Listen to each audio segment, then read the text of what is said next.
कृष्णा कृष्णा कृष्णा हरे हरे, हरे राम राम राम हरे हरे। हरे कृष्णा माता जी, दंडवत प्रणाम, सभी के चरणों में दंडवत प्रणाम। ठीक है, पहले प्रार्थना करते हैं।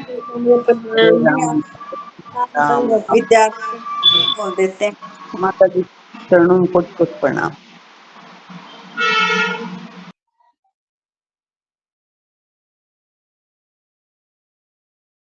अब बोलो, नाम बोल ले।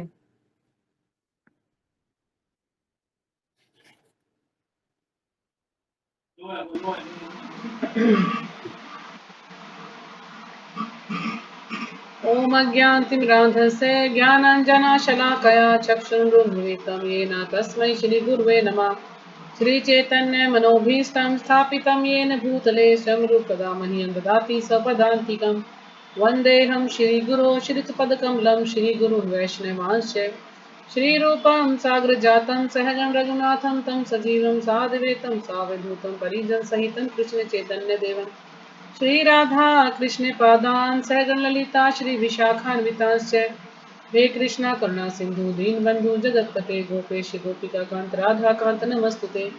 तप्त कांचन गौरांगी राधे वृंदावनेश्वरी वृषभानुसुते देवी प्रणमामि हरिप्रिये। वाञ्छाकल्पतरुभ्यश्च कृपा सिन्धुभ्य एव च पतितानां पावनेभ्यो वैष्णवेभ्यो नमो नमः। जय श्री कृष्ण चैतन्य प्रभु नित्यानंदा श्री अद्वैत गदाधर श्रीवासादि गौर भक्तवृंदा। हरे कृष्णा कृष्णा कृष्णा हरे हरे, हरे राम राम राम।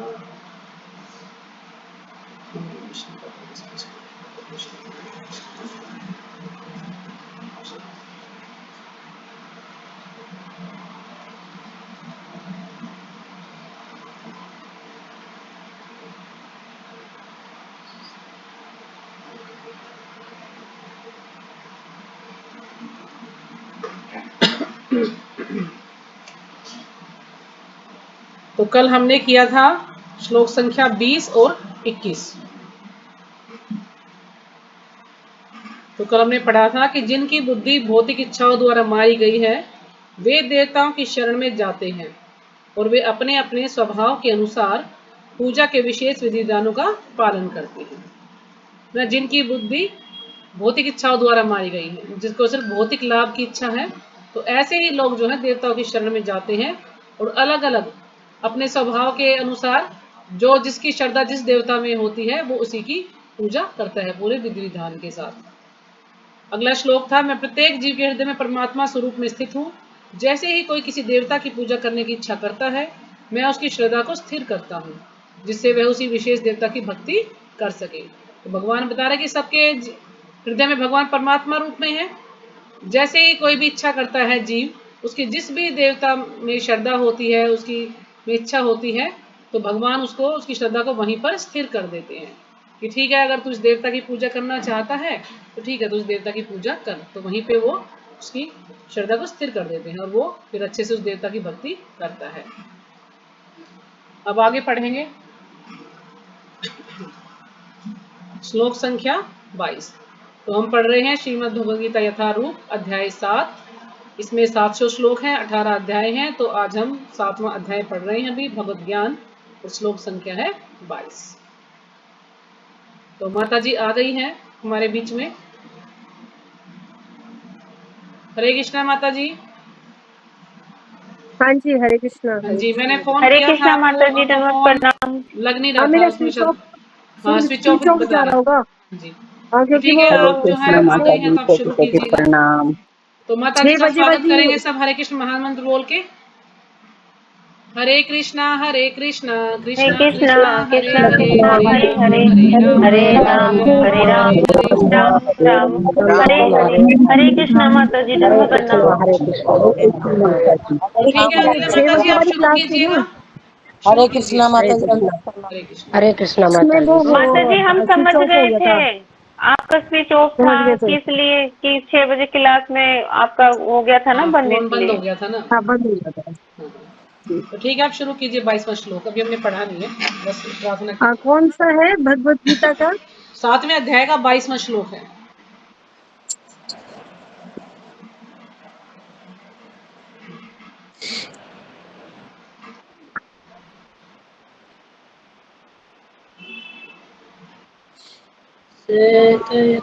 श्रद्धया युक्त सत्य है।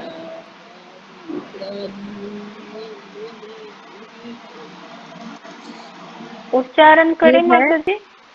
हाँ उच्चारण आप कर लो। सा हरे तया कृष्ण माता। श्रद्धया युक्त तस्या आराधनम आहते लभते च तथा कामान् मयैव विहितान् निहातान्। ठीक है, पढ़िए। हरे कृष्ण माता जी, दंडवत प्रणाम। सभी के चरणों में दंडवत प्रणाम। श्रीमद् भगवत गीता यथारूढ़। भगवत गीता में कुल अध्याय हैं 18 और कुल श्लोक हैं 700 और हम 7वें अध्याय पे हैं। श्लोक संख्या है 22। से यथा श्रद्धा युक्ता यस्य आराधनमीहते लभते च ततः कामान् मन्येव विहितान्। हरे कृष्ण माता जी, दंडवत प्रणाम। यहाँ पे हरे जो है ना, कृष्ण। सा तया श्रद्धया, हाँ कमलेश माता जी पढ़िए। श्रीमद् भगवत गीता यथारूप अध्याय 7 श्लोक संख्या 22। तया श्रद्धया युक्तस्य आराधनम् ईहते लभते च तत् कामनामयैव विहितानि तान्। हरे कृष्ण माता जी, दंडवत प्रणाम सभी भक्तों को। हाँ, इन्होंने ठीक बोला है ये वाला। यहाँ पे पूनम माता जी आपने जो बोला था ना, आराधनम, फिर आपने बोला मी हते नहीं बोलेंगे। तो जब आराधनम आ गया तो म के नीचे ऊपर जो है ई की मात्रा है, तो उसको ई हते बोलेंगे, ई हते। सा तया तया युक्तस्य तस्या आराधनम ई हते। हरे कृष्ण माता जी, दंडवत प्रणाम। अच्छा अभी बोलेंगे, बोलो। श्रीमद् भगवत गीता यथारूप अध्याय 7 श्लोक संख्या 22। सतया श्रद्धया युक्त तस्य आराधनम् इहते लभते च तत् कामनान् मया विहितान् हि हितान्। हरे कृष्ण माता जी। ठीक है, सब है। अच्छा और कोई बोलेगा? जी माता जी। ठीक है, बोलिए। स तया श्रद्धया युक्तः तस्य आराधनम् इहते लभते च ततः कामान् मया एव विहितान् हितान्। हरे कृष्ण माता जी, दंडवत प्रणाम। ठीक है, धन्यवाद। सब है तया, तया उस श्रद्धा से युक्त तस्य उस देवता की आराधनम पूजा के लिए इहते आकांक्षा करता है, लभते प्राप्त करता है, च तथा ततः उससे कामान इच्छाओं को, मया मेरे द्वारा एवं ही विहितान व्यवस्थित की निश्चय ही तान उन। ऐसी श्रद्धा से समन्वित वह देवता विशेष की पूजा करने का यत्न करता है और अपनी इच्छा की पूर्ति करता है। ऐसी श्रद्धा से समन्वित वह देवता किसी विशेष वह देवता विशेष की पूजा करने का यत्न करता है।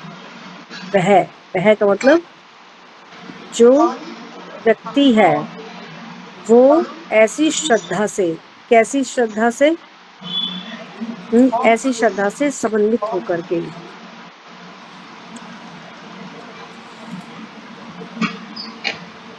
तो पीछे श्लोक में भगवान ने कहा, मैं प्रत्येक जीव के हृदय में परमात्मा स्वरूप में स्थित हूँ। जैसे ही कोई किसी देवता की पूजा करने की इच्छा करता है, मैं उसकी श्रद्धा को स्थिर कर देता हूँ जिससे वे उसी विशेष देवता की भक्ति कर सके। तो उसके संदर्भ में 22वें श्लोक में भगवान कह रहे हैं कि ऐसा जो व्यक्ति है वो ऐसी श्रद्धा लेकर के किसी भी देवता विशेष की पूजा करने का यत्न करता है और अपनी इच्छा की पूर्ति करता है। लेकिन वास्तविकता असलियत तो क्या है? सारे लाभ केवल मेरे द्वारा प्रदत्त हैं। तो यहाँ से इस बात का प्रमाण मिलता है, इस्कॉन में ये बात कही जाती है। कहाँ से बता रहे हो तुम ये सब बातें? जैसे मान लो अगर हम ब्रह्म कुमारी के उधर चले गए हैं और वो ये सब बातें बता रहे हैं, कुछ बातें बता रहे हैं और हमें वो बात जचेगी नहीं। देखिए जो आप ये बात बता रही हैं, आप कहाँ से बता रहे हैं? ये कहीं जो आपने बात बताई है अभी ये, तो ये कहीं आपने पढ़ी है या कहीं आप किसी शास्त्र के अंदर है? थोड़ा हमें भी जानकारी दो। तो वो जानकारी नहीं दे पाएंगे, लेकिन हमारे पास पूरी जानकारी, जो भी कोई भी बात है उसकी पूरी जानकारी है। अब हमारे इसमें इस्कॉन संस्था में क्या बताया जाता है? भगवान को भोग लगाया जाता है। ये विधान बना रखा है कि भगवान को भोग लगा हुआ ही हमें खाना चाहिए, कृष्ण को भोग लगाना चाहिए, क्योंकि कृष्ण मूल जड़ है। मूल जड़ कैसे है भाई? तरो मूल निषेचनेन, क्योंकि वो उस वृक्ष की मूल जड़ है, वो जिससे सारी शाखाएं उत्पन्न हो रही हैं। तो इसलिए भगवान श्री कृष्ण मूल जड़ हैं। तो जल को सिंचन करने से सारा वृक्ष हरा भरा हो जाता है।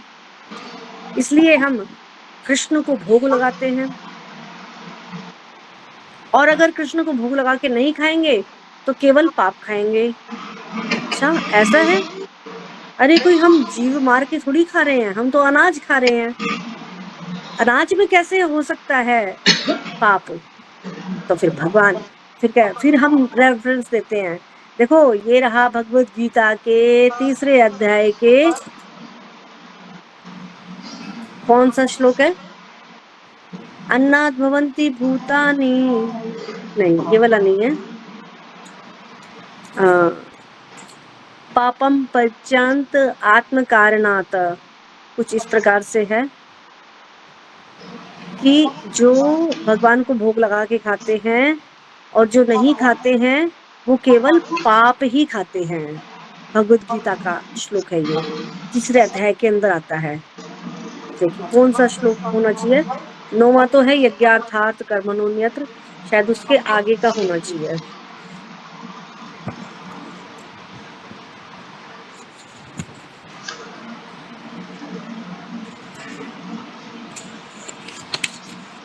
हाँ ये रहा, यज्ञ शिष्टाशिनाशन्तो मुच्यन्ते सर्वकिल्बिषे, 13वां श्लोक, भुंजते ते तो हम पापा ये पंचात आत्म कारणात।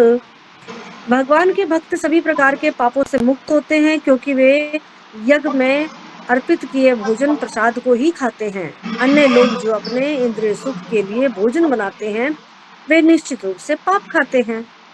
तो दे दिया ना, देखो हमने यहाँ से हम कहते हैं कि हम कृष्ण को ही भोग लगाते हैं, उसके अलावा कुछ खाते नहीं है। अगर कुछ भी खाएंगे तो हम पाप खाएंगे। यहाँ से हमने अब देखो आपको पूरा प्रमाण दे दिया है। अब आज के श्लोक में क्या कह रहे हैं? अब ये कहा जाता है कि देखो जो भगवान की जो देवी देवताओं की पूजा है ना, वो भी भगवान की ही पूजा के समान है, क्योंकि सारे के सारे जो लाभ देवी देवता देते हैं वो स्वतंत्र होकर के नहीं देते हैं, वो किससे मिलता है? भगवान से ही उनको प्राप्त हो रहा है। अच्छा ये बात तुम कह रहे हो अपने पास से कह रहे हो या कहाँ बता रखी है? ये कौन से शास्त्र में बताई है? हाँ जी, ये है भगवत गीता के 7वें अध्याय के 22वें श्लोक में। आप निकाल के देखिए, जिसमें क्या कहा है कि ऐसी श्रद्धा से समन्वित वह देवता विशेष की पूजा करने के लिए यत्न करता है और अपनी इच्छाओं की पूर्ति करता है। देवी देवताओं के पास लोग किस लिए जाते हैं? मांगने के लिए, कुछ इच्छाओं को पूरा कराने के लिए, और फिर देवी देवता देते भी हैं। लेकिन बता रहे किंतु बात आ गई है, वास्तविकता असली बात तो और कुछ है, देवी देवता नहीं है। असलियत में कौन है? ये सब मैं, ये सारे लाभ केवल मेरे द्वारा ही प्रदत्त होते हैं। मैं देता हूँ ये सब कुछ, मुझसे ही सब कुछ आ रहा है। हाँ, मैं सारे आशीर्वाद इन देवताओं को देता हूँ और देवता फिर आगे अपने भक्तों को देते हैं। तो ये है वास्तविकता ना, प्रमाण मिल गया ये। तो कोई भी हम बात बताते हैं तो हम शास्त्रों के आधार पर बात बताते हैं। तो श्रील प्रभुपाद जी के द्वारा तात्पर्य, श्रील प्रभुपाद की जय। देवतागण परमेश्वर की अनुमति के बिना अपने भक्तों को वर नहीं दे सकते। पहली लाइन में प्रभुपाद ने इस बात को क्लियर कर दिया। देवता भी क्या है? अधीन है, परमेश्वर के अधीन है। जीव भले ही यह भूल जाए प्रत्येक वस्तु परमेश्वर की संपत्ति है, किंतु देवता इसे नहीं भूलते। जीव चाहे भले ही भूल जाए कि प्रत्येक वस्तु परमेश्वर की संपत्ति है, तो जीव भूल जाता है, इसलिए वो देवी देवताओं से, उनसे भौतिक वस्तुएं मांगता है अपने लिए, अपनी संपत्ति को बढ़ाने के लिए। लेकिन देवता इसे नहीं भूलते। देवताओं को पता है कि हमारे पास कुछ नहीं है, हमें भी भगवान से आशीर्वाद लेना होता है ना, तब जाकर के हम किसी को आशीर्वाद दे पाते हैं। तो भले ही यह भूल जाए कि प्रत्येक वस्तु परमेश्वर की संपत्ति है, तो सब कुछ भगवान का है, किंतु देवता इसे नहीं भूलते। तो देवताओं की पूजा तथा वांछित फल की प्राप्ति देवताओं के कारण नहीं, अपितु उनके माध्यम से भगवान के कारण होती है। तो भगवान है माध्यम। और अल्पज्ञानी जीव इसे नहीं जानते, अपने आप को ज्ञानी तो मानते लेकिन अल्पज्ञानी है। देवताओं की शरण में तो जाते हैं, ज्ञानी तो हैं, पता तो है कि यहाँ देवताओं के पास जाकर के कुछ मिलेगा, लेकिन अल्प ज्ञानी है, थोड़ा ज्ञान है, पता नहीं कि इनको भी सप्लाई कहाँ से हो रहा है, ये नहीं जानते। अल्प ज्ञानी है, थोड़ा ज्ञान रखते हैं। और नाम अपराध में बताया भी गया है, जो देवी देवताओं को भगवान के समान मानता है, ये अपराध है। उसी को पूर्ण रूप से भगवान मान करके उसकी आराधना करता है कि यही सब कुछ है, यही सब मुझे देने वाले हैं, इनके ऊपर कोई नहीं है, तो ये भी अपराध हो जाता है। तो उनके माध्यम से भगवान के कारण होती है। अल्पज्ञानी जीव इसे नहीं जानते, अतः वे मूर्खतावश देवताओं के पास जाते हैं। वे देवताओं के पास जाते हैं, किंतु शुद्ध भक्त आवश्यकता पड़ने पर परमेश्वर से ही याचना करता है। शुद्ध भक्त आवश्यकता पड़ने पर परमेश्वर से ही याचना करता है। शुद्ध भक्त अन्यत्र कहीं नहीं जाता। वो उसका इसीलिए तो कई बारी थोड़ा बदनाम कर देते हैं इस बात को लेकर के कि जो कृष्ण भक्त है ना, वो केवल कृष्ण को ही भजते हैं और देवी देवताओं के पास जाते ही नहीं है, वो किसी के पास नहीं जाते। ना वो उनका प्रसाद खाएंगे, ना वो उनके मंदिर में जाएंगे, ना उनका व्रत रखेंगे, हाँ, ना उनकी पूजा करेंगे। ये तो बस कृष्ण कृष्ण कृष्ण कृष्ण कृष्ण कृष्ण ही करते रहते हैं, कृष्ण के पीछे पड़े हुए हैं ये। तो शुद्ध भक्त केवल क्या करता है? भगवान के पास ही जाता है याचना, आवश्यकता पड़ने पर। आवश्यकता पड़ने पर, वैसे तो उसको कोई जरूरत नहीं होती है, कुछ भी मांगने की जरूरत नहीं होती शुद्ध भक्त को। वो कुछ नहीं मांगता भगवान से, लेकिन कभी उसको जरूरत भी पड़ जाए तो वो भगवान से ही कहता है।